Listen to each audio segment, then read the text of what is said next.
go. Welcome to technical session number 21, where today we are going to be talking about network servers. Kind of continuing on our networking journey now at this point. So today we're going to be kind of diving in a little bit and starting to distinguish between the different server types that you can have in a network, where just using the term server is a very generic term. We are looking more into, speaking of them in more specific terms. Hint, usually the name tells you what it does. That's a beautiful thing about servers. Also, we're going to briefly explain how IT professionals might use the knowledge of network servers to support their clients, and describe the role of security network appliances and common safety procedures associated with them. BSMs we want to keep in mind during this particular technical session will be customer service. As in our fields, we need to understand the customer takes primacy. If we do not have customers, if the customers are not satisfied, we do not have a job at the end of the day. And also, as with any troubleshooting endeavor, persistence is your best ally. Keep moving forward, keep pushing forward until you find the answers you need. Remain persistent. Once you have a goal in mind, make sure you're setting SMART goals for yourself and maintain persistence in the pursuit of them. Like the meme I put out there yesterday, what's the difference between success and failure? A successful person, or a person that is failing. A person that is failing will take each failure as a way to set them back. A successful person takes each failure as a learning experience and uses that to build up to the next level.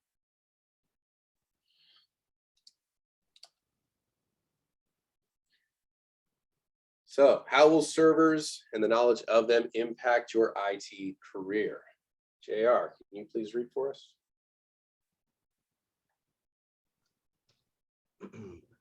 A computer technician is a professional who repairs and maintains computers, networks, and servers.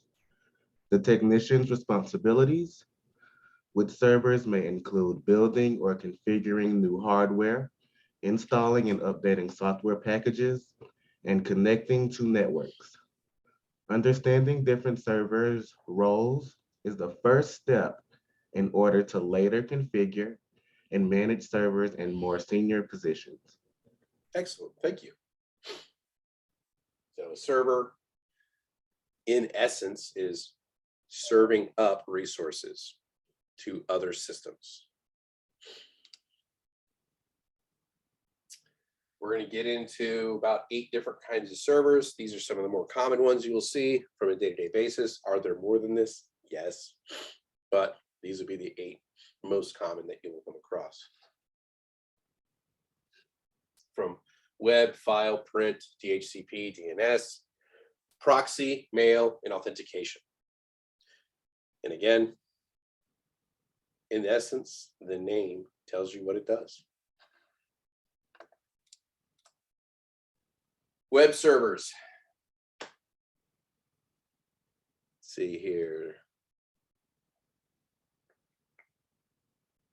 Danielle, can you please read to us about web servers real quick? He was reading my mind. I was like, I want to read it. Okay. Web servers purpose: response to requests being made by a browser running on a workstation using some very standardized protocols, HTML and HTML5. To do this, the web browser uses HTTP or HTTPS as it transfers mechanisms. Location, you want me to read all of them, right? Yes, please. Okay, location can be contained within a network and are available only within the network. Calls and intranet service, or they can be connected to the internet where they can be reached from anywhere. Common functions: to provide access to information for users connecting to the server using a web browser, to store web pages on the server either statically or dynamically. Yep, statically or dynamically. Meaning the web page never changes, or it is constantly in flux. So it's kind of like the static versus dynamic IP, where static, it's, you know, you put it in and it stays there. Dynamically, it requests it, but it changes over time as the leases get renewed. So web pages, probably one of our most common interactions with servers in our day-to-day lives. Every time we go on the internet, we go to a web page, be it, you know, Amazon, Google, what have you, Wikipedia, yeah, Wikipedia, Reddit, what have you, web servers. We're going there, it's feeding up information to us, allowing us to access it either through the HTTP or HTTPS protocols, and allows us to get information from whatever organization or company we're wishing to communicate with. File servers, slightly different. See here, Gali, can you read for us, please?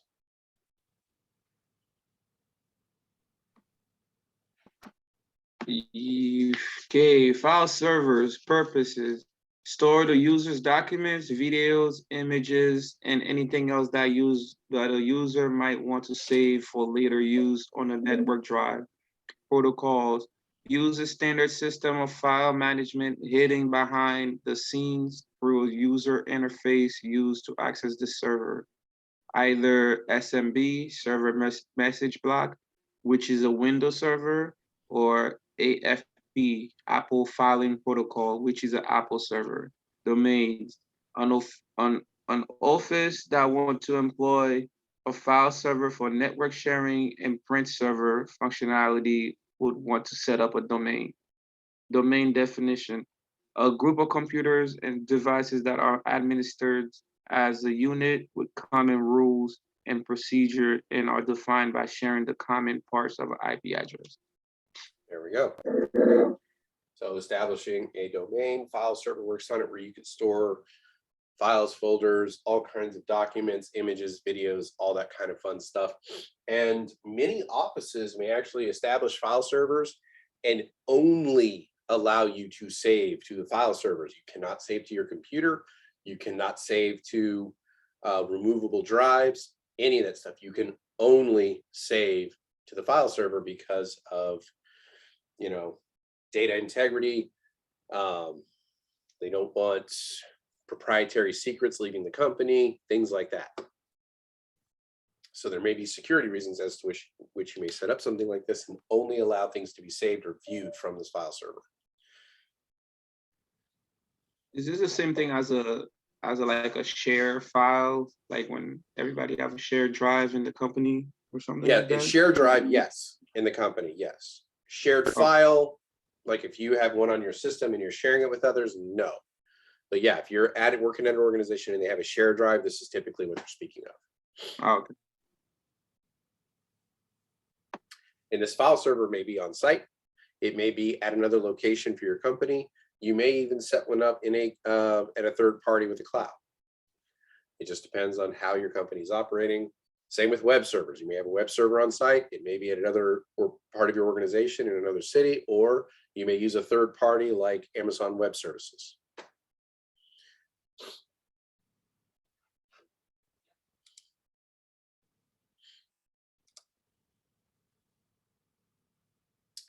Print servers. What might this be used for? Let's see. Mitzi, can you please read this one for us?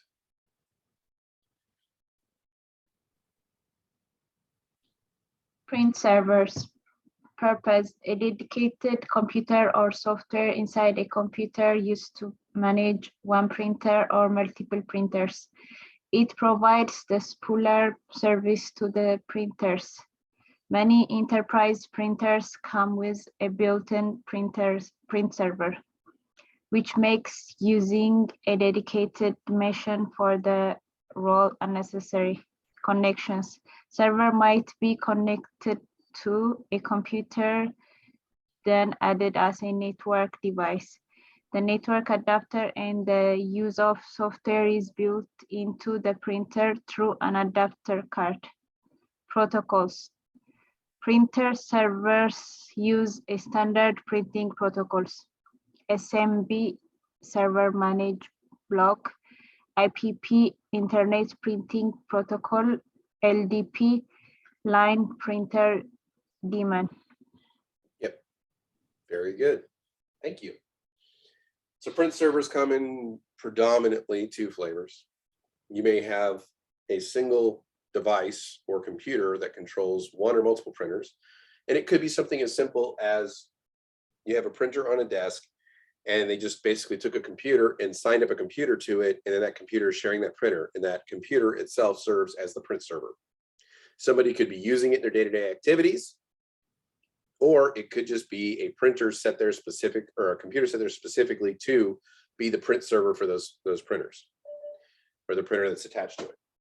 Or there's a scenario where you have the network, the NICs already installed and software installed on the big industrial printers that you would have in an office, and each printer has its own print server attached to it.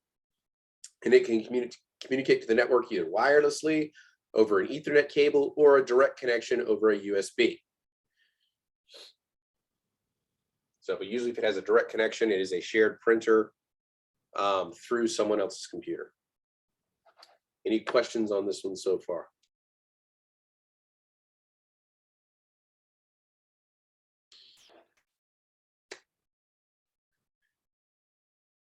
All right. What does a web server do?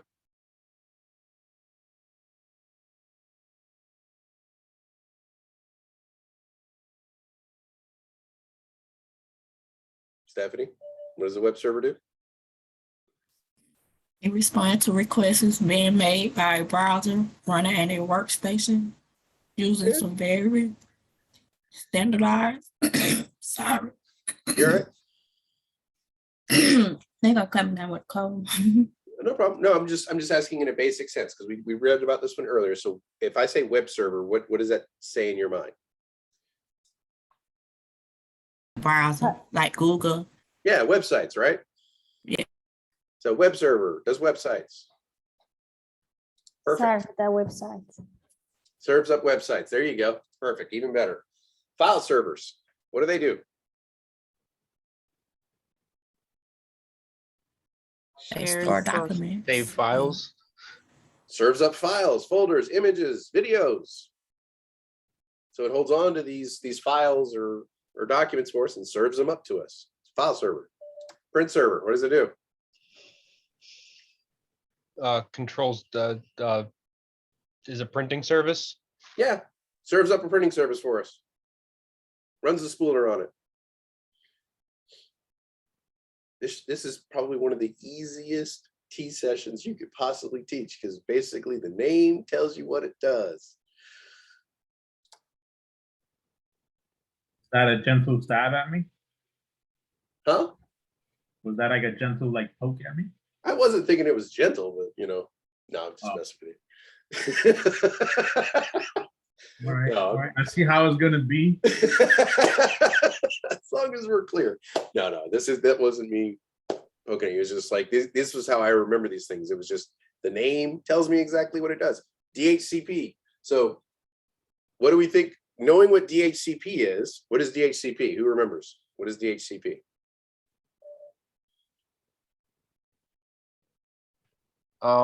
It's the domain. I jumped the gun here. It's all right. It's all right. Provides IPs. It provides Oh. IPs. Perfect. Oh, Serves up. I think you wanted the same flavor as the other stuff. Serves up IPs. Yeah, so we know what DHCP is, right? Because we talked about that earlier when we were talking about network protocols. We go to the DHCP and it gives us an IP address, right? So if we have a DHCP server, what does it give us? IP. IPs. Serve right? IP. So it serves up IPs to everybody. So it automates the process so that we as IT people don't have to put a static IP into every computer and maintain it and keep logs of it. and all these fun records. This server does all of that for us. So DHCP server serves up our IPs for us.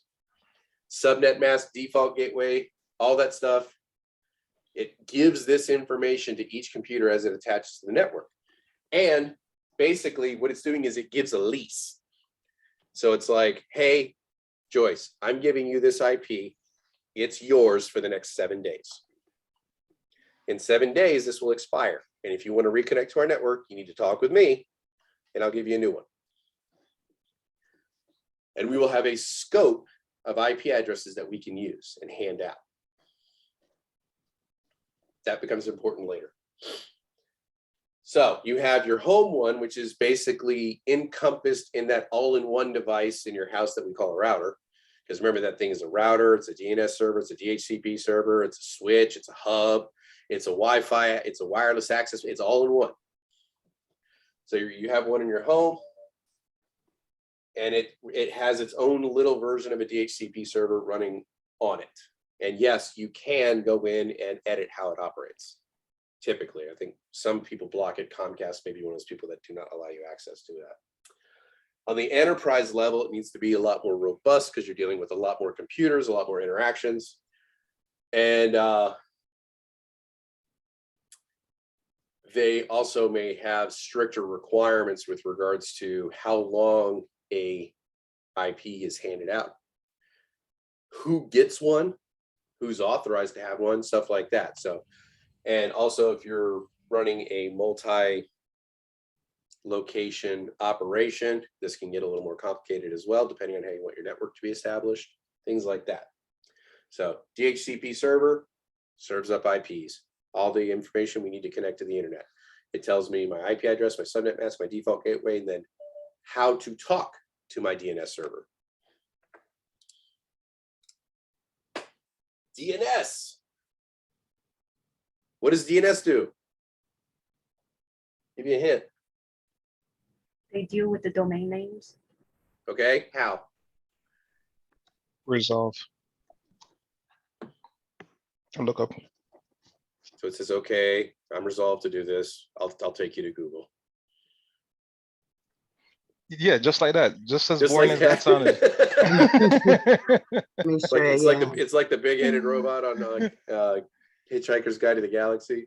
I guess, you know. So This is the one I got confused with the DHCP. Oh, okay. okay, so what does it do, Kevin?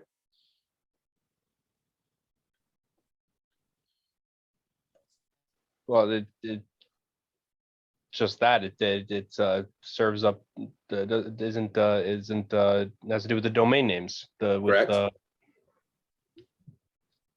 So what does it do with those domain names? Takes you to the website that has those domain names. How? Does the internet know when I type in www.google.com? Well, what computer that is? Doesn't it link a domain name with an IP address? Exactly. That's exactly what it does. So that's what we were getting at. It resolves IP addresses and web addresses. So when you type in a web address, it goes to your DNS server. DNS server goes this web address. Okay, that's at this IP address. Kind of like when you go in your phone and you say call mom. It doesn't know who mom is, but it knows that in your phone, mom has a particular number that you would dial to reach her. So it resolves that contact with a particular phone number. DNS server resolves a web address with a particular IP address. So a DNS server, in essence, resolves IPs for us. It serves up DNS information, and it works both ways. You can configure up to 2 IP or roughly about 2 IP DNS servers you would want to communicate with. So if one goes down, you have a backup, which is nice. And then essentially you type in your address, it goes, it looks it up, it sends it off to the web for you so you know who you're connecting with. Questions on DNS servers?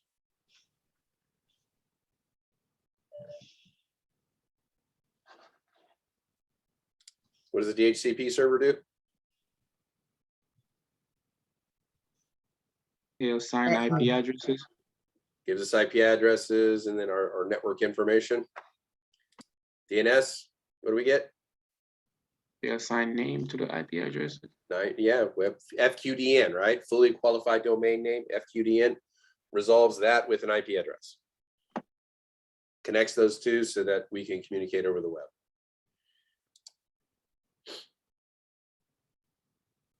Little trickier when we get here. Proxy server.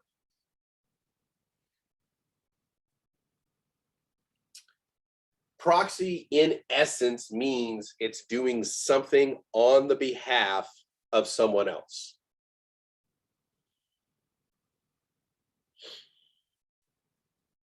So like, if you hire a lawyer to fill out a will or something like that, they are filling out that will on behalf of you. They're acting as your proxy. You know, or if somebody gets sick, they may ask somebody to be their medical proxy for them because maybe they are not in the right state to make those decisions. So the proxy will act on behalf of the person. This is essentially kind of what a proxy does. You can utilize proxy servers as kind of a buffer or in between you and the web. So the client, like when you're in a company and you make a request, like I want to communicate with Google, what you're really doing is you're asking the proxy server, hey, I want to communicate with Google. And then the proxy server goes, hey, Google, please set an alarm for 2 a.m. Thank you. For anybody who had a Google thing active at that moment.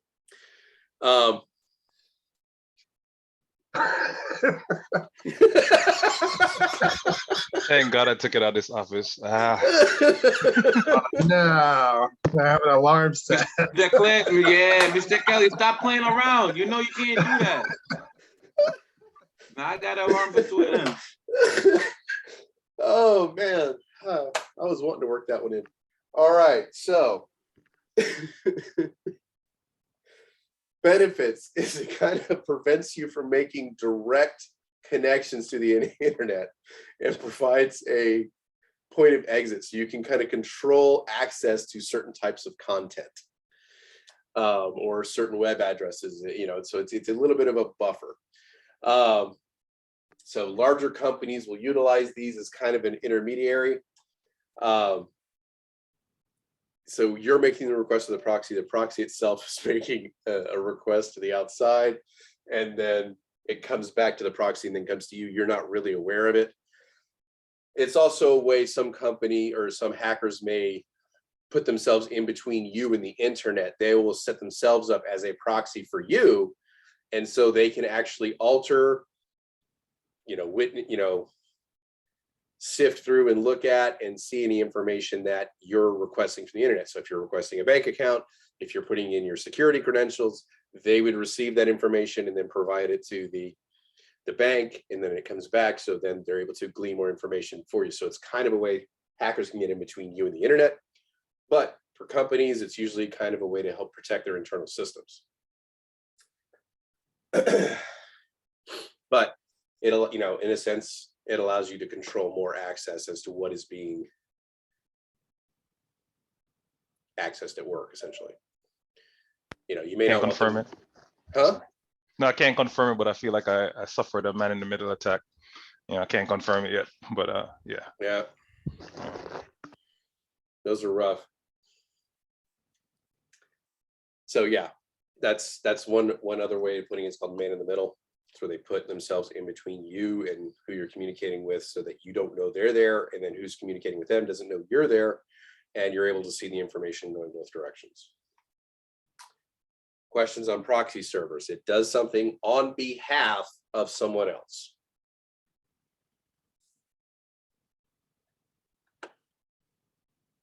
You take a test, you need a proxy. That would be nice. I'm going in for a physics exam. I want Stephen Hawking to be my proxy. I figure he can more accurately convey my thoughts. All right, mail servers. What do we think a mail server might do? Send mail. Serves up mail, right? It sends mail to people. SMTP, send mail to people. What port is that? 25. 25. Perfect. And we can request our, this would be, that'd be you sending the mail to the server, and then you pulling the mail down from the server would be what? What two protocols would we use? IMAP POP3. IMAP POP3. Somebody else tell me the ports. 110, 110, 143. 143.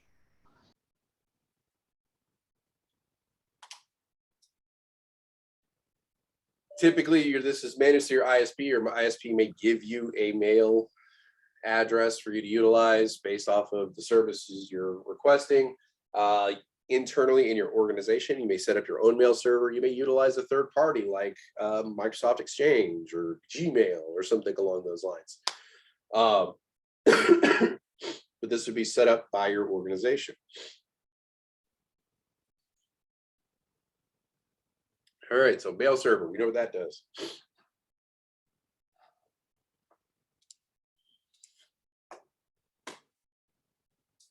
Authentication server. Basically, wants to check, make sure you are who you say you are. It kind of checks your credentials, accepts them, verifies, makes sure, when Oscar's logging in, I know that's Oscar. That's the machine Oscar uses on a regular basis. Yep, his credentials line up.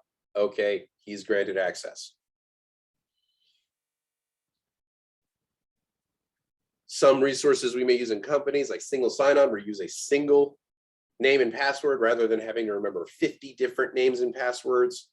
There's some pluses and minuses to that, but once you have access to that single piece, it grants you access, or a token essentially, to have access to everything else.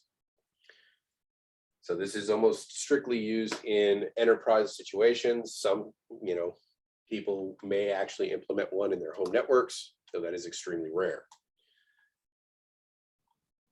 Not me this time. Not me this time. Not you this time? And then when would you use this? Small businesses, home networks, you typically would not use it, but large companies, when you have employees accessing remotely or trying to get into particular types of servers or files and stuff like that, like there is no reason somebody in operations should be able to access the HR files of another employee. That should not be a scenario that happens. So your authentication server would be something that would block that. Say, no, you are not authorized to enter this space.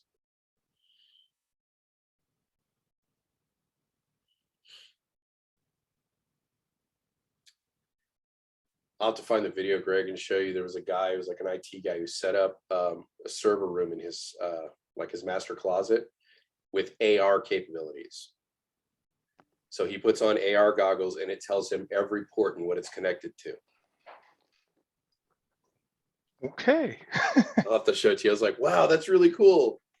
I would never spend the amount of time that it would need to set something like that up. I'm embarrassed to tell you something, but there are. No, I'm not. Well, Unify. Remember that? I'm very proud of them, man. They've come a long way. Okay. But they have that. So I do have the device, and you just put your phone up to it with an app, and it tells you where everything is. Yeah, that's pretty cool. Yeah. It's probably not really extremely time consuming to set up. I mean, this guy went over and above and beyond. It's installed automatically. Okay. You just need to name them with the MAC addresses. Just name them, and that's it. Oh, that's awesome. Yeah, that's cool. But imagine like being able to walk into a large server room, put on a pair of augmented reality goggles, like, HoloLens or something like that, and every single port server is identified to you instantly, so you don't have to guess or wonder what they are. Applications of it are awesome. in an enterprise setting. In a private setting, not so much. I don't see where you would do it, but I guess that was kind of a test bed for some, you know, a larger rollout this person was trying to do. So, but back on topic, out of the weeds. Network server security. So whenever we're dealing with networks and you have more than one computer hooking up to each other, talking to each other, the more computers you get, the greater the risk you start to have. Security is always an issue, especially if you're allowing people to access or connect to your networks remotely. If you're utilizing servers or accessing servers remotely, you should be logging in with Secure Shell at minimum, which is a cryptographic network protocol, allowing you to connect without sending your commands or passwords and stuff over in clear text.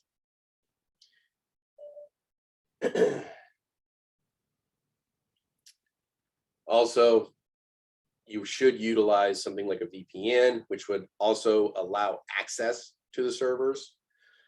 So it would basically make it look like you're there on site and then treat you as if you were a computer from that location.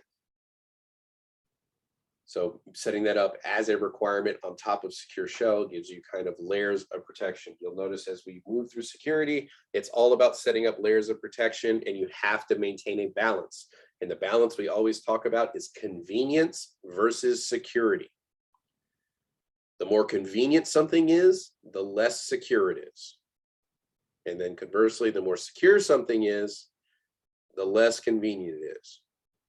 Like my computer would be very secure from viruses if I unplug it, take it out in the backyard and bury it in a metal box. I don't have to worry about getting viruses from the internet. It's not very convenient if I want to check email though. So convenience versus security.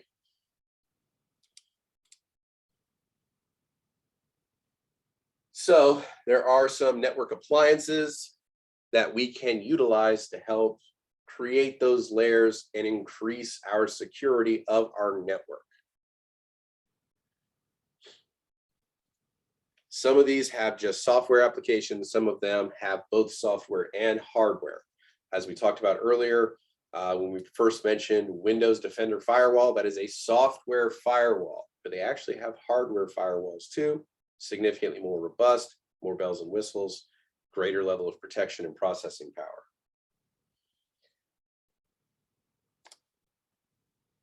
So firewalls, in essence, are put there to block unwanted traffic. So as we just mentioned, a software-based firewall is also called a host-based, and a host is a computer or device on the network, right? So it's based on that particular host, and it only protects the host.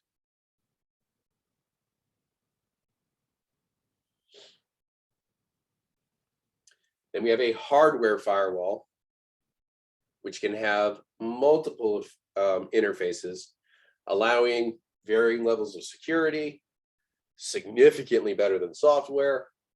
And a lot of routers commonly utilize a firewall either built into themselves or an actual standalone firewall hardware device.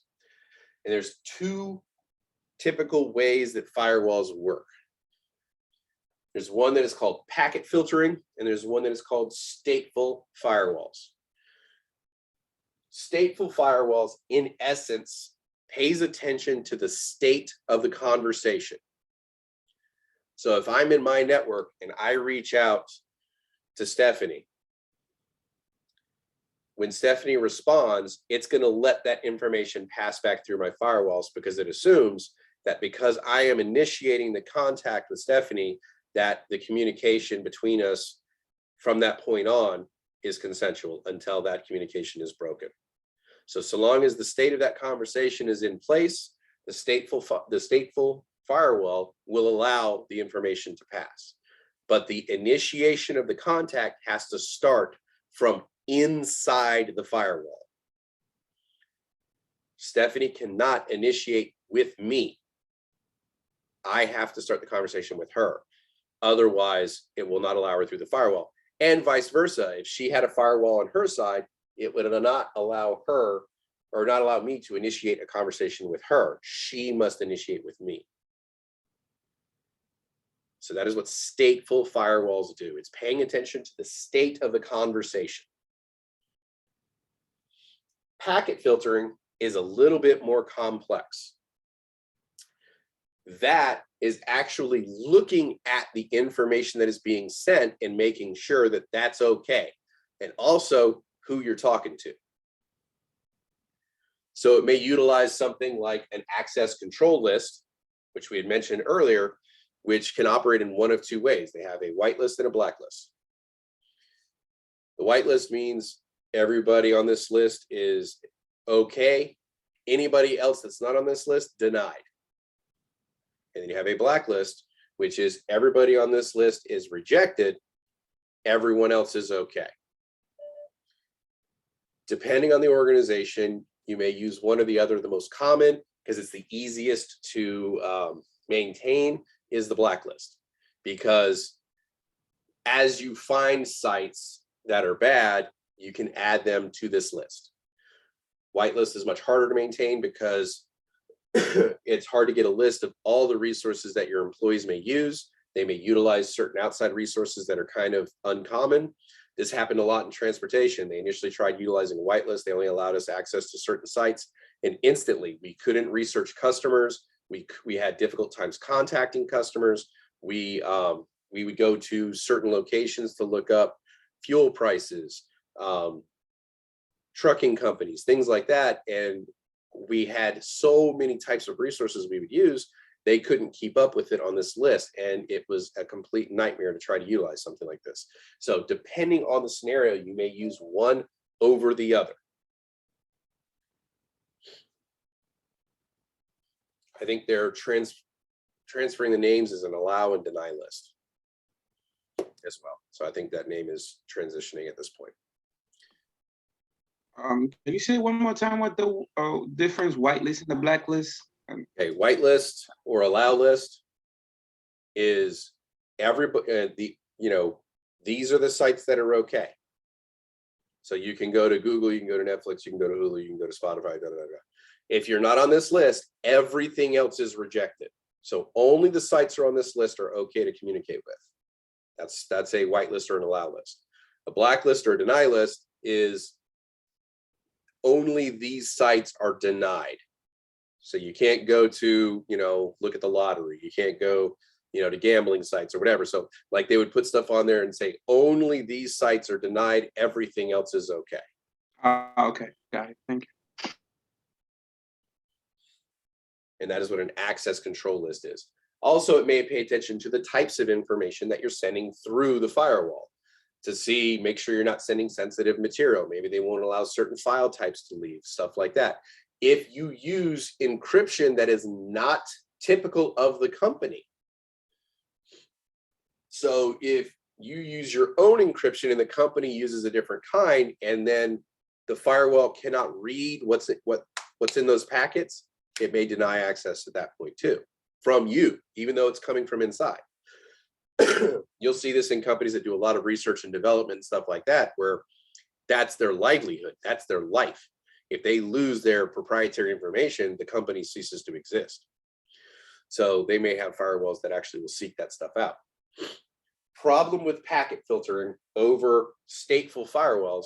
Stateful, again, just pays attention to the conversation. I've initiated that conversation with Stephanie. As long as that conversation is going on, it's cool with it. It lets it go. Packet filtering has to look at every piece of data that's being pushed through and make sure it's okay. So there's a lot of processing power involved in looking at every single packet. So this will slow down your networks to a good degree if you're utilizing packet filtering. Does that make sense? Yeah, I got one question. Yeah, so like for the stateful firewall, like in what sense are you saying like the conversation between you and Stephanie? Like, are you talking about like what kind of information? Just like something like email, or like in what sense are you saying that? Well, say say Stephanie runs a web service, you know, and she has a website that provides information on trucking companies, like, you know, what their service records are like, what their safety records are like. She keeps this wonderful database of the of these various companies. And I operate a brokerage where I deal with different kinds of trucking companies. So I need to do research on another company that's contacting me. So I initiate a conversation with Stephanie's web service. So I reach out, I say, hey, I'm looking at this company. Can you please provide data? And she goes, okay, here's the history of that company. And I'm like, okay, well, that's good. Can you please tell me about their service record? So I send another conversation. Then she responds, yeah, here's their service record. Okay, what about their safety? So I send that request. Then she sends me their safety information. So that conversation is ongoing. And as long as the conversation is going on, we're okay. But say I stop that conversation, like, okay, thank you for all the information. I appreciate your help. I go about my day. And then 3 hours later, her server tries to contact my computer. It's going to block that conversation, the new conversation, because it started from her, not from me. Okay. Okay. So as long as the communication is going back and forth, we're okay. Once it stops, I would have to initiate a new conversation for that data flow to happen again.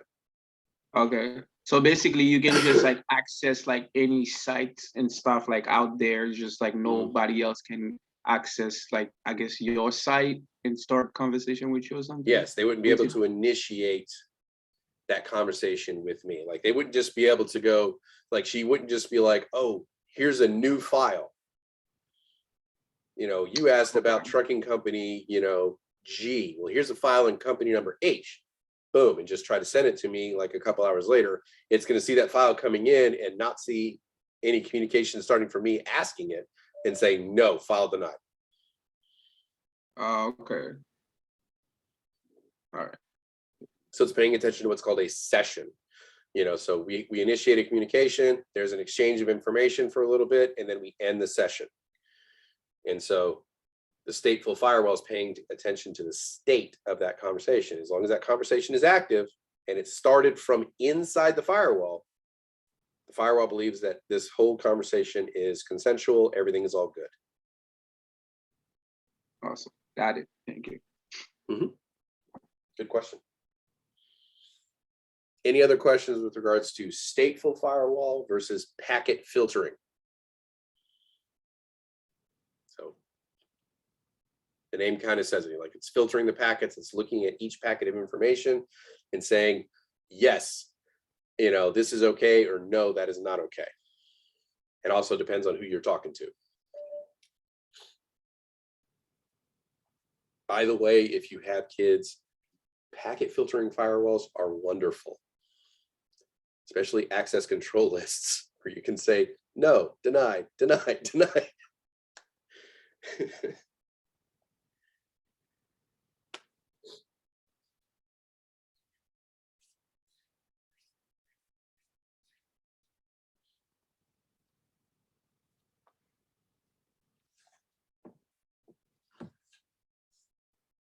Although I know in time that yeah, that's probably right. Although with my eldest learning about computers, I know at a certain point it's just going to become an arms race between me and him. Who's going to know the most about it? And unfortunately, he has the edge because he's able to learn a lot faster than I am. Yes, Golly.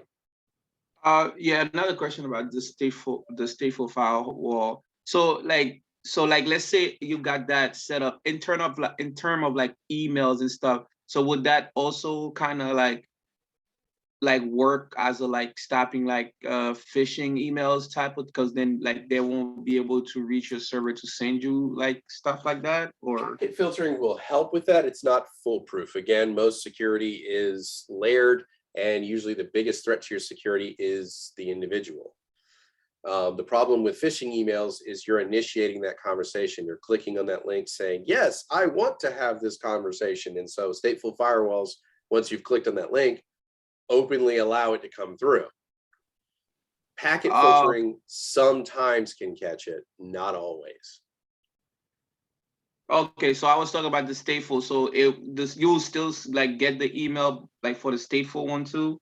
Yes, because, you know, again, this is a different layer. It's just an email initially. And that's where spam filters are trying to catch it based off of the origin email that's sending it, how many people they're sending it out to, all that kind of fun stuff. Okay, okay. They got all sorts of fun algorithms where they try to catch that. And that's why they do rely heavily on people reporting things as phishing emails and stuff like that, or spam or whatever, if it doesn't get through, because it helps them update the algorithms. Okay, I thought like the stateful will completely like block everything out, like, you know, unless, like you said, unless you engage. Okay, the emails are outside going to an email conversation. server until you Right. request and pull them down. When you open up your email and it cycles, it's pulling those emails down from the server. Okay. So the stateful part has been bypassed by you turning on your email and saying, yes, I want my emails. Okay. And yes, you get what I'm saying? Yeah, I was thinking of two different things right now. Okay. No, I mean, I like how you're trying to pick it apart. Okay, you know, that's really good. Awesome. All right, go ahead. No, I'm good. Thank you. Okay. Any other questions with regards to firewalls? I would remember packet filtering versus stateful. Firewalls utilize access control lists to determine what is authorized and what is not. So ACL, access control list. Always associate that with a firewall.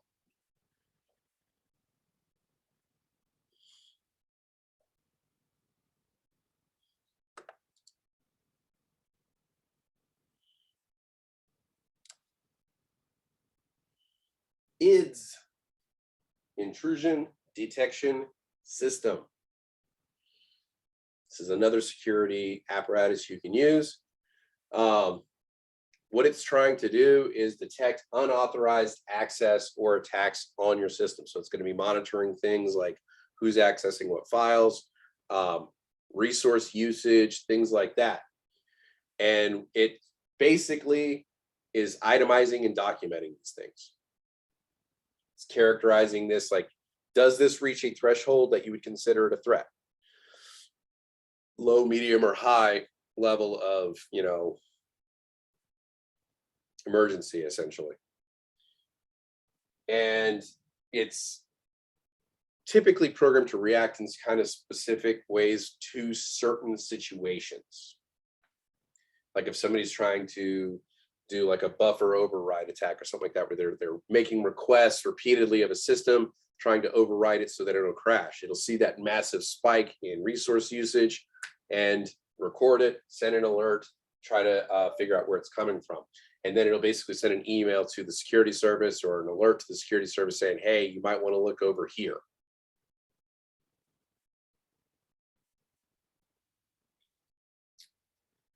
And you have two different types of these as well. You have a host base, which is on an individual system, much like a firewall, and you have a network-based one.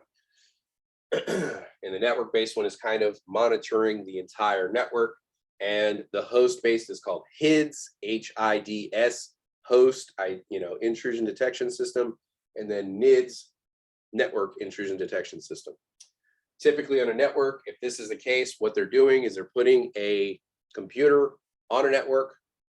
It could be in line or out of line, and they set the network interface card on it to what's called promiscuous mode, and it is receiving all information that's going across this network and recording it. And then they would have software that would help kind of break it down and alert network engineers as needed, or they have actual specific devices that are HIDS or NIDS devices as well that you can put on the network and set them up there a little more straightforward. So it detects a intrusion and will send notification, hey, something's up, you may want to look over here. This system is being all of a sudden seeing a massive spike in traffic. I think it's being attacked. So it detects an attack, but it doesn't do anything to stop it, except notify the network administrators.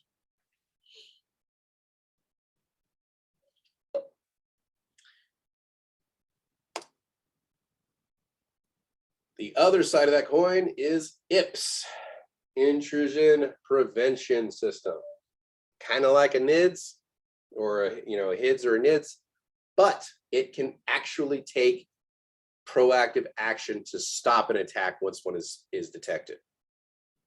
So if you're seeing a buffer overflow attack where they're sitting there and they're repeatedly pinging a system or hitting a system, trying to overrun it and crash the system, it can cut off that communication.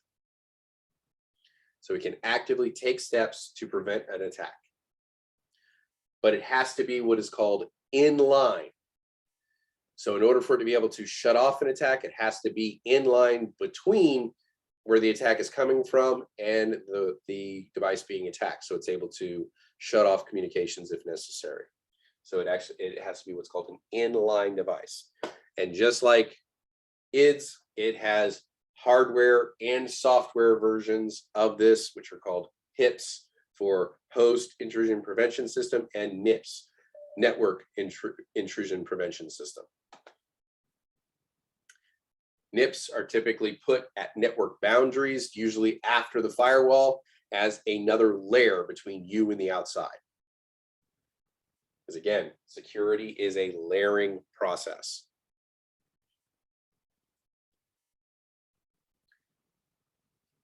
Questions on that? IDS, it detects an attack. IPS takes steps to prevent it. So one is passive, one is active.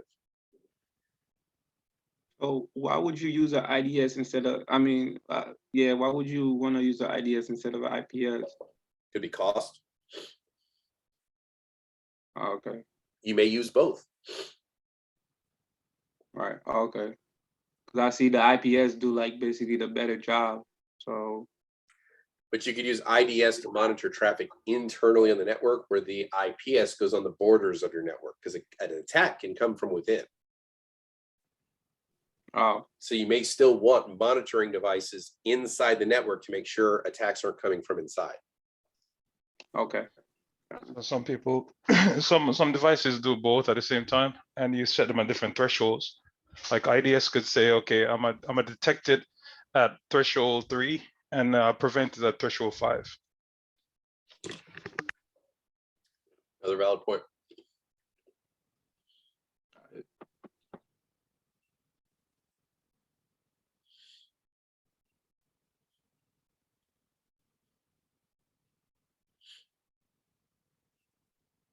All right, any questions on this?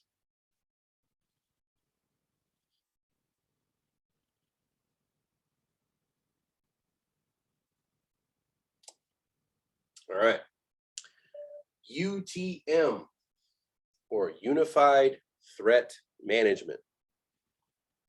This is kind of like an all-in-one device. There also can be called web security gateways. It performs several different security functions all at the same time, kind of like your firewall, your NIPS, your gateway antivirus, anti-spam, VPN, all of this stuff in a singular device. Sounds pretty awesome, right? It's pretty good. It's kind of a low-cost option to get all of these devices rather than buying a hardware version of each of them and spending a whole bunch of money. You can buy a singular device, have a singular point, where you interact with it, and it does all these wonderful things at a time. Pretty good, low barrier for entry. It's nice. The only problem is it is a single point of failure for your security. So remember how we were talking about layering your security? This would be an instance where you've created basically just one layer. And if that layer goes down, you're completely vulnerable. In the realm of security, there is no silver bullet. There is no perfect method. You are in essence trying to make your systems not worth their while. It's going to take too much time. It's going to take too much effort when they could just go next door and they have a lot less security and they can get what they want out of there. So there is no perfect security system. You just layer it as best you can. and make yourself less of a desirable target to attackers.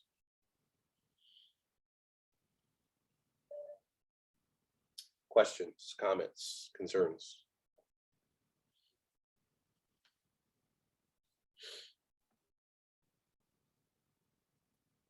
Is that like a, so that would be like a software, or is like No, a this could be piece a of- hardware. This could be a hardware device.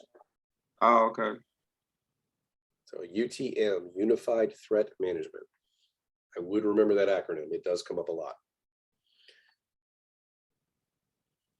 Okay, so it can be both basically. Okay. But if you're a small business just getting started, this is a really good way to kind of give some relatively robust security to your network at a low cost for entry, as compared to buying hardware applications for all this other stuff.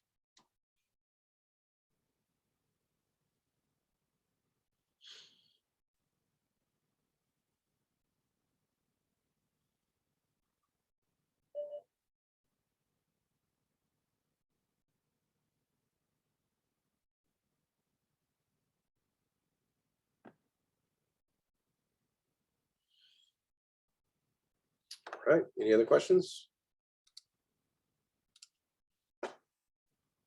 Okay. We should now be able to distinguish between different types of servers.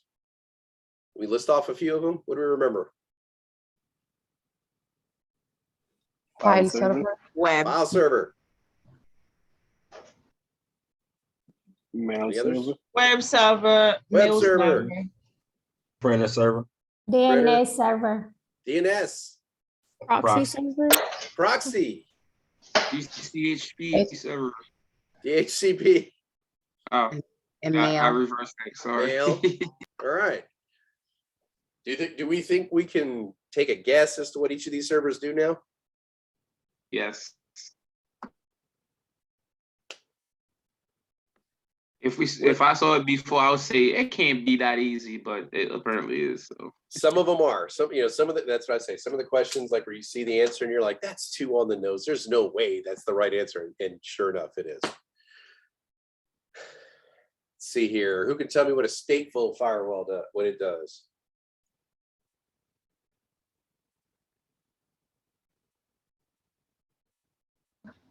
Pays attention to the conversation. Okay. So it's paying attention to the conversation. Wait for an initiation of conversation. Wait for initiation. Who has to initiate? The outsider. I hope not. the inside. Insider. Insider has to initiate the conversation. It'd be kind of scary if like the outsider had to initiate, like, man, I really need to check mail, but I need somebody to call me. No, I'm seriously, I'm just kidding. No, yeah, insider needs to initiate the conversation and it pays attention to the state of the conversation. All right, what about packet filtering? It filtered the whole conversation, everything Okay, that comes through. It's looking at everything that comes through. And they use ACL, white listing, black listing. So Okay. So it uses an ACL for what? to allow control to what's allowed or not allowed to route. There you go. So what is allowed, what is not allowed? So it uses an ACL and it looks at every packet as it's going through to make sure that's okay.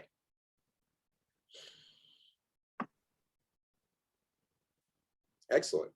So we hit the ACL.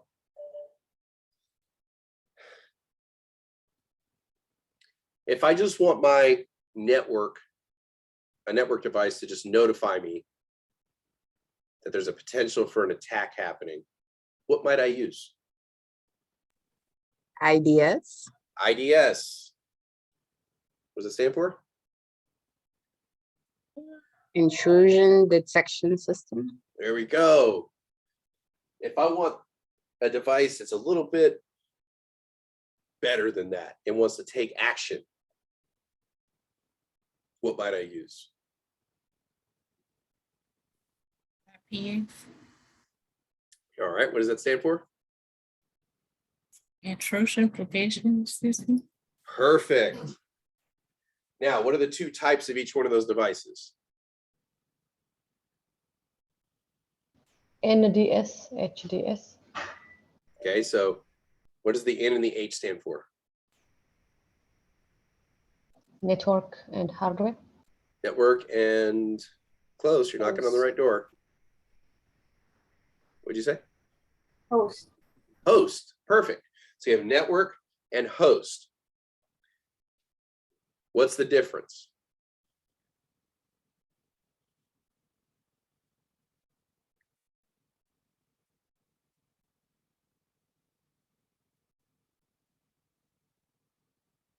If I have a host-based firewall versus a network-based firewall, what's the difference between those two?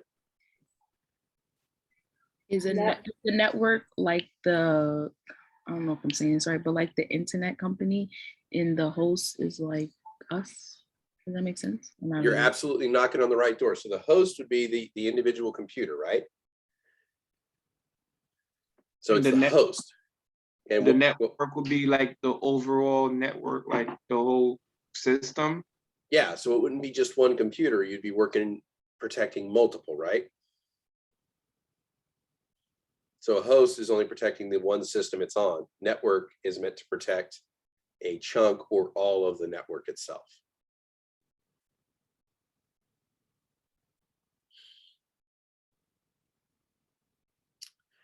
What if I wanted an all-in-one security device just to start up?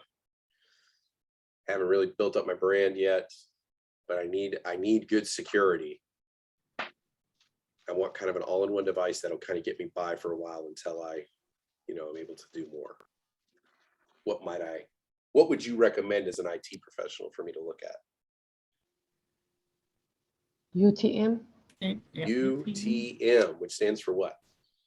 Unified Threat Management. Unified Threat Management. Perfect.